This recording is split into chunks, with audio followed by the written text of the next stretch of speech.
Here we are at Farley's office. One cannot say that ethics play a very large role in his life.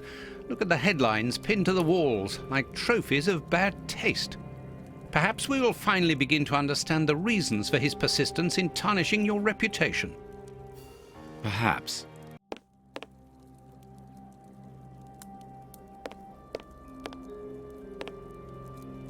This is an electric box.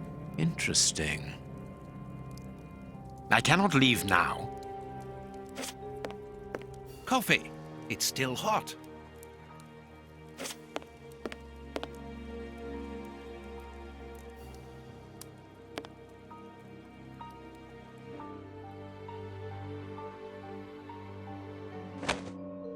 A press card. Osmond Farley. It's his overcoat. Cigarettes. An ordinary, inexpensive brand.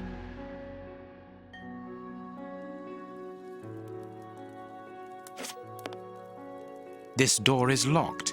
Is Farley afraid of being interrupted suddenly? I must go out for a while, Miss Jean. I won't be long. Ask my appointments to wait, and send this message as a matter of urgency. Mr. Osmond Farley, I presume. Messrs. Holmes and Watson. What a surprise. What is there so surprising about being visited by the targets of your slander?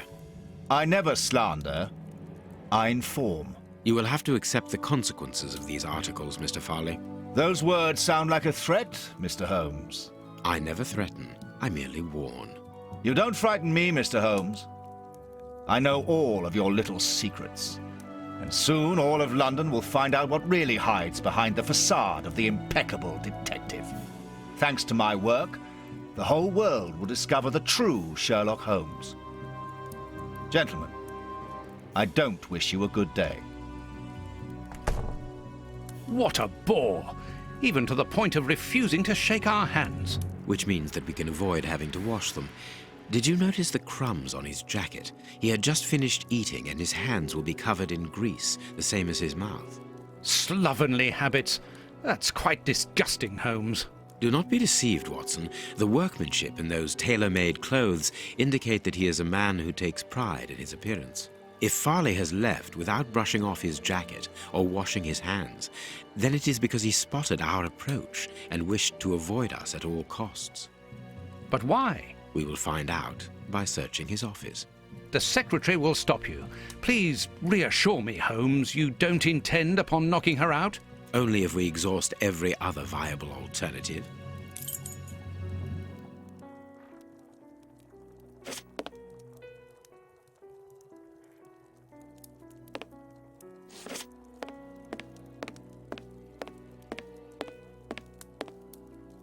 The secretary is occupied in sending a telegram via their electric telegraph.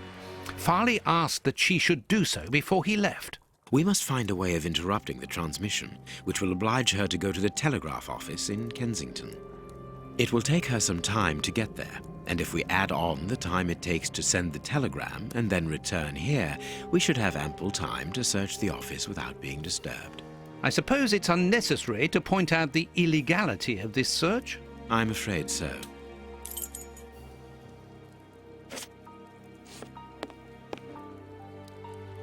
This hanger has a large iron hook.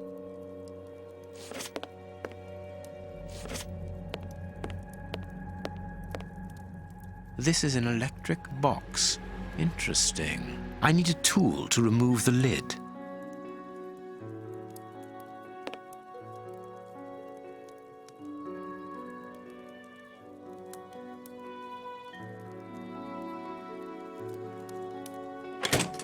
I can hear an electrical humming. The secretary is using the electricity supplied by this switch. Let us see if I can cause a short circuit.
Let us see if I can cause a short circuit.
Let us see if I can cause a short circuit.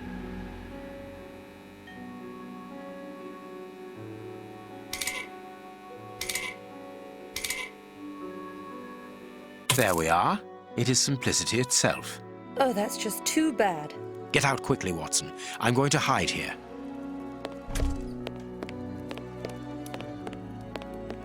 The way is clear.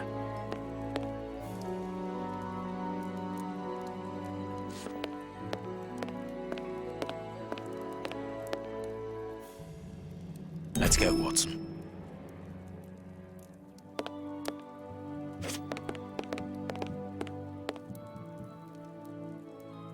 A page of this notebook has been torn out. We can only see the title in shorthand and today's date. It's a message that the secretary must send urgently. I'm going to recopy it. You can read shorthand? You never cease to amaze me. Were you a secretary before becoming the great Sher? Perhaps. But no, a man must have his secrets.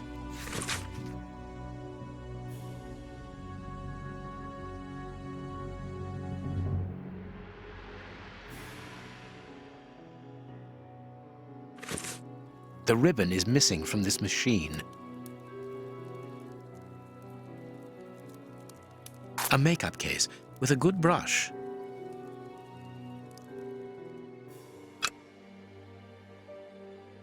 I can make out the marks, but I need something to bring them to light. I must look more attentively.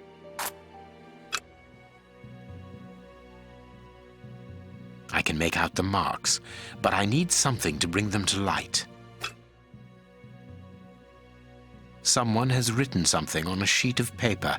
There are traces of it remaining.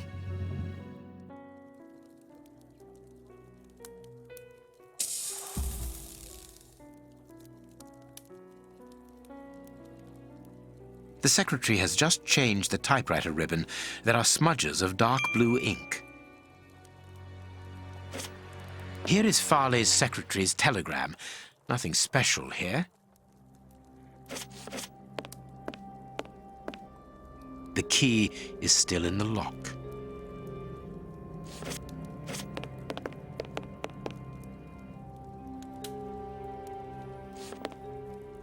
This ashtray is worth examining.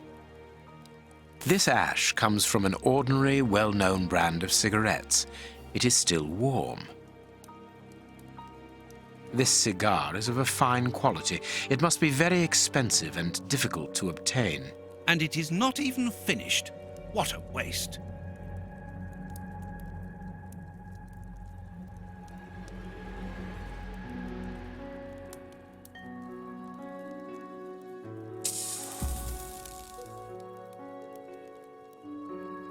This ashtray is worth examining.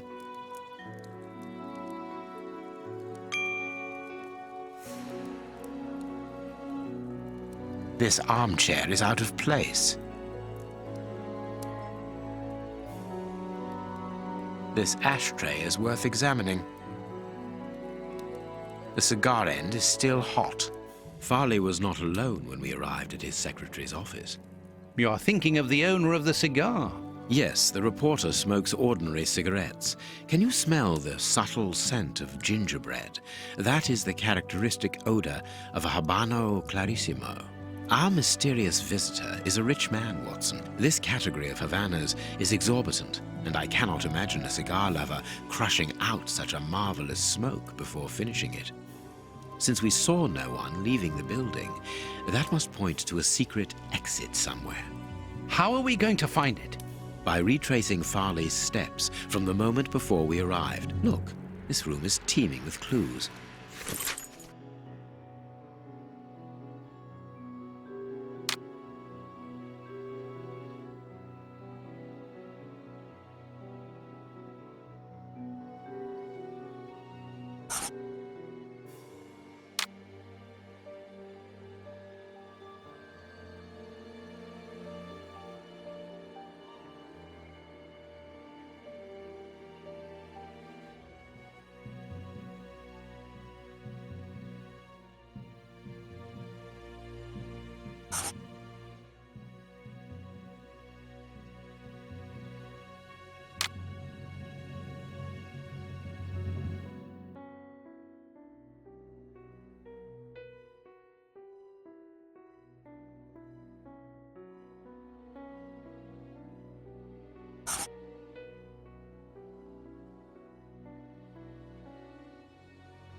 This book has fallen down from the shelf. The Adventures of Sherlock Holmes. My word, it's my stories about your investigations. A real investigative reporter must have read them, my dear Watson.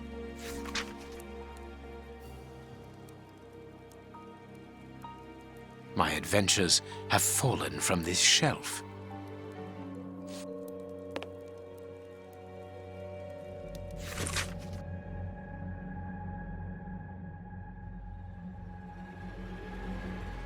This paper only just escaped the flames. But who is this note about? And who wrote it? I will deal with it later. Someone closed the curtain as though he wanted to maintain his privacy.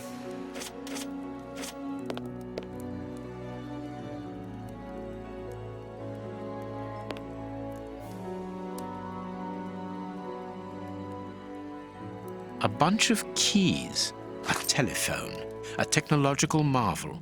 A number was written next to it quite recently. A fine, educated hand. Holmes, this number seems very familiar. Yes, but let us dial it to be sure. Miss, get me 1313, please. It is Scotland Yard, of course. I'm beginning to understand. Lucky you.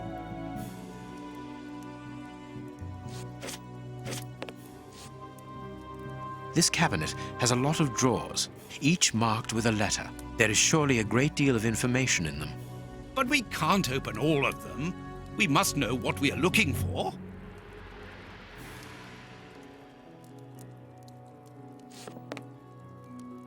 Judging from all the notes on the board, our reporter is an assiduous and organized worker.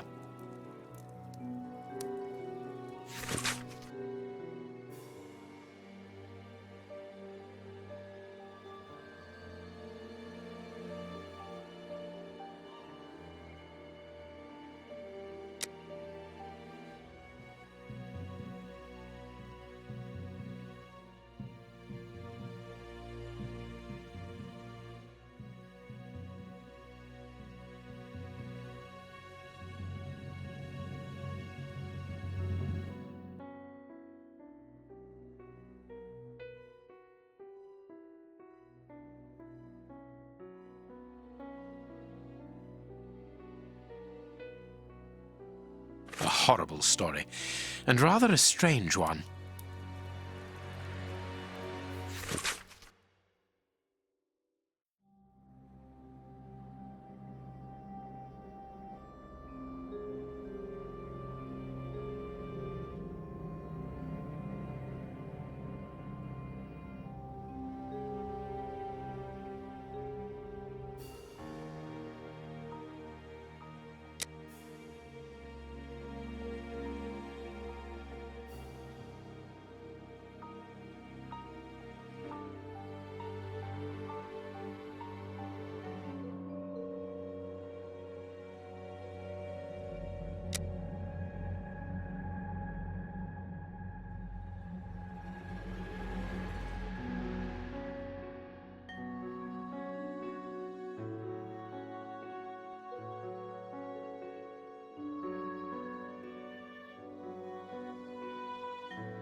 Here's what is strange: an attack of collective insanity.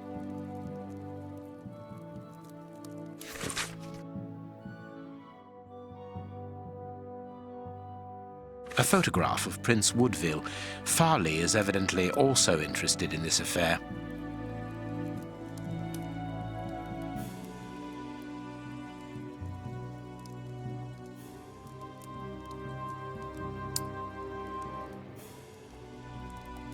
Our man left his sandwich unfinished.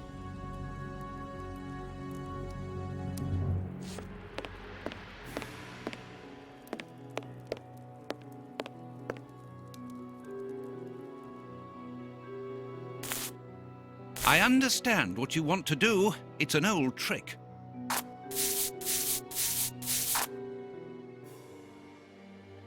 I can see what has been written. Please write it down. Very well, Holmes.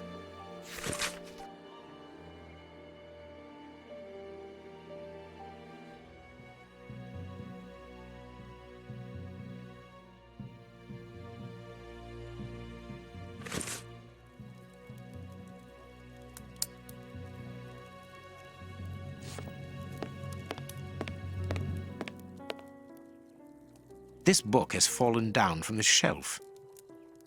The Adventures of Sherlock Holmes. My word! It's my stories about your investigations. A real investigative reporter must have read them, my dear Watson.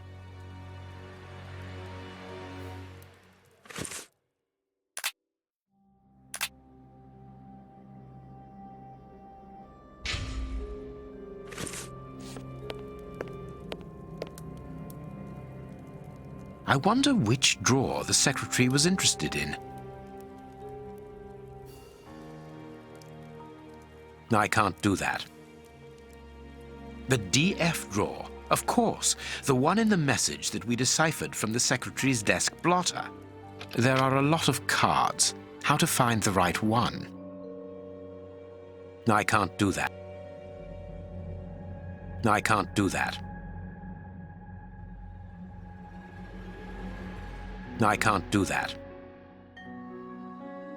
No, it is unnecessary. No, it is unnecessary. No, it is unnecessary. I can't do that.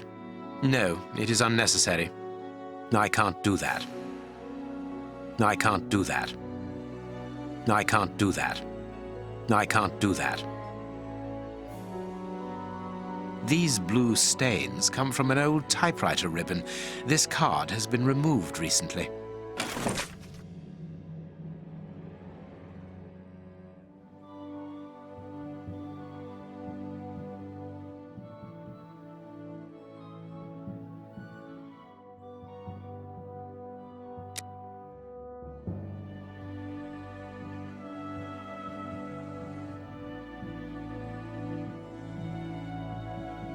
This card has got grease marks on it. The reporter made them. Apparently he's making inquiries about Prince Woodville, too. But where do you come into all this? Look, if we pull the curtain a little, we can see out into the street.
Farley consulted a card while he ate, which was given to him by his secretary just before she changed the ribbon on her typewriter.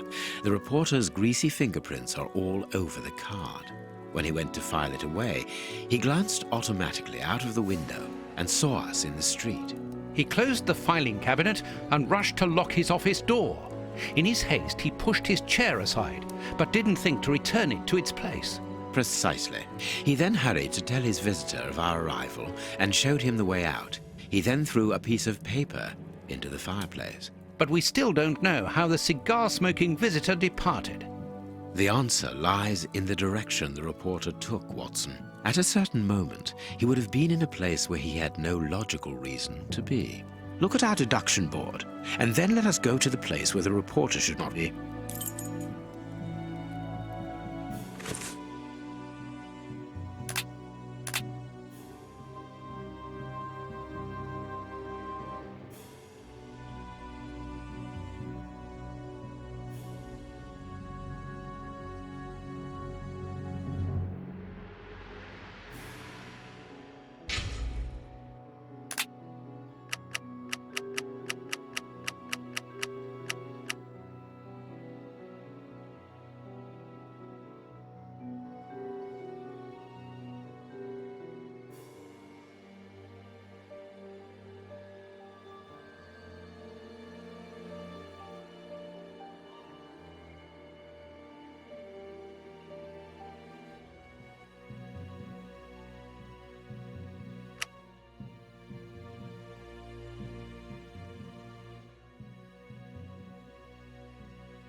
Perhaps not, Watson.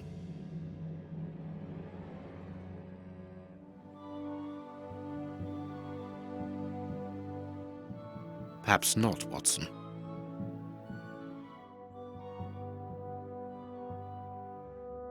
Perfect.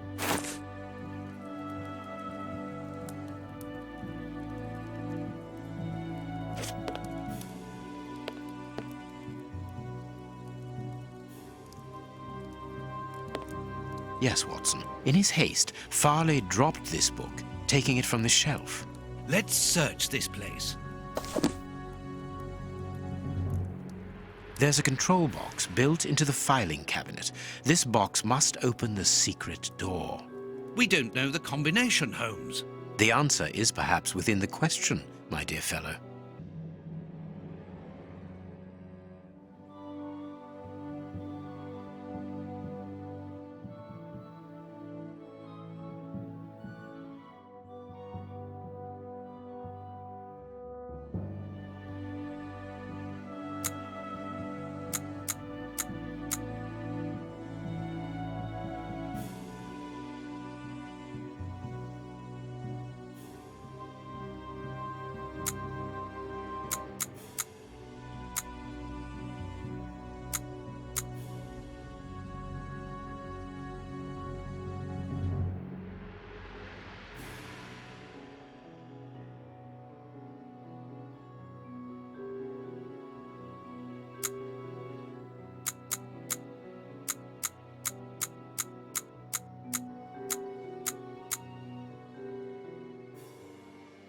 There we are. It is simplicity itself. Let us go and look at this secret exit, Watson.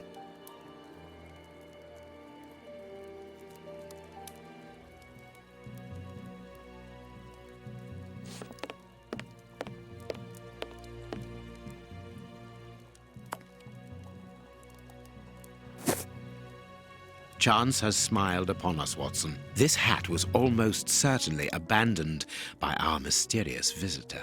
Imagine the scene. In his hurry, the cigar man drops his top hat.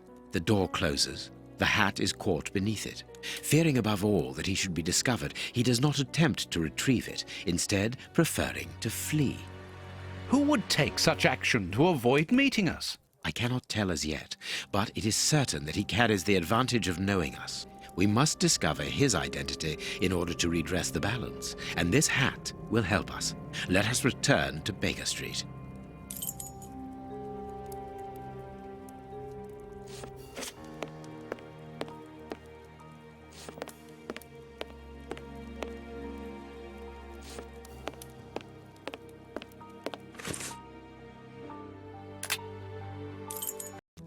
Let's hope that an examination of this top hat will reveal to us the identity of its owner. It will, you can be sure of that.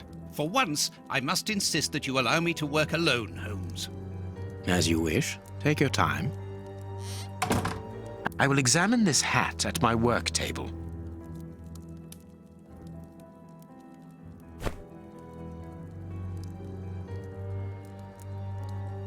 This hat is of an exceptional quality.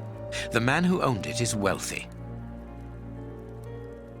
Someone has changed the ribbon for another, more modern one, which shows a certain taste for current fashions. Not a mistress, but someone who pays attention to details. This man is married.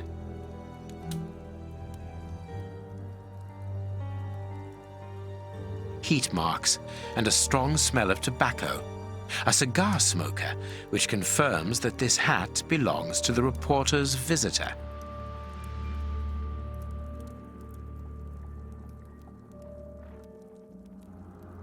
Slight scratch marks. This hat was made to measure by a well-known hatter located near the Old Bailey. Slight scratch marks. The man wears glasses, and whenever he puts them on, he grazes the sides of his hat. This would suggest that he is educated and long-sighted rather than short-sighted. His hair is graying, and judging by the odor, he puts camphor on it.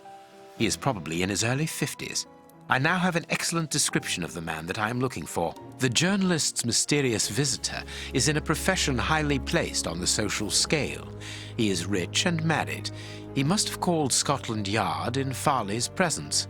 He frequents the law courts, from which he makes his purchases. This man is a judge. Let us look through my files to see if I can identify this judge. I have a memoir on the most influential judges.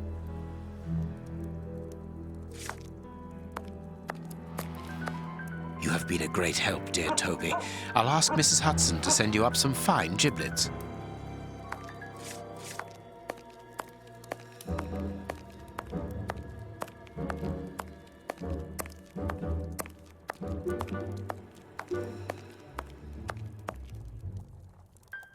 I have found my file.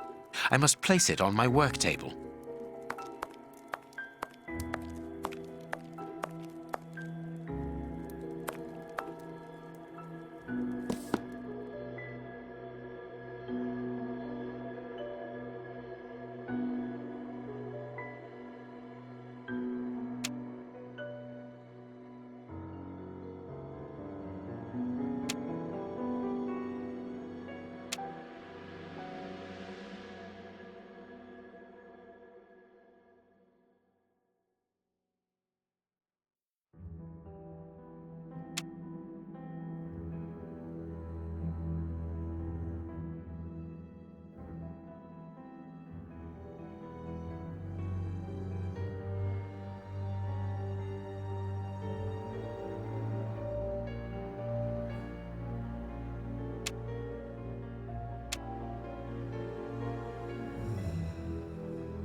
It is him, Judge Beckett. Have you discovered the top hat's secrets, Holmes? Watson, this hat belongs to Sir Coutts Beckett, a judge of the court at the Palace of Justice in London. A judge? Wait, did you say Sir Beckett? That name rings a bell. Yes, that's it. What an extraordinary coincidence. Holmes, I was reading something about him in the Globe Explorer only this morning. Decidedly, this Beckett seems to have solid ties with the gutter press. I bought it from a rascal who ran off without giving me my change. I'm sure that I've seen him before, and... Spare me the details, Watson. Show me the article.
So, Lady Beckett is on holiday in Portsmouth.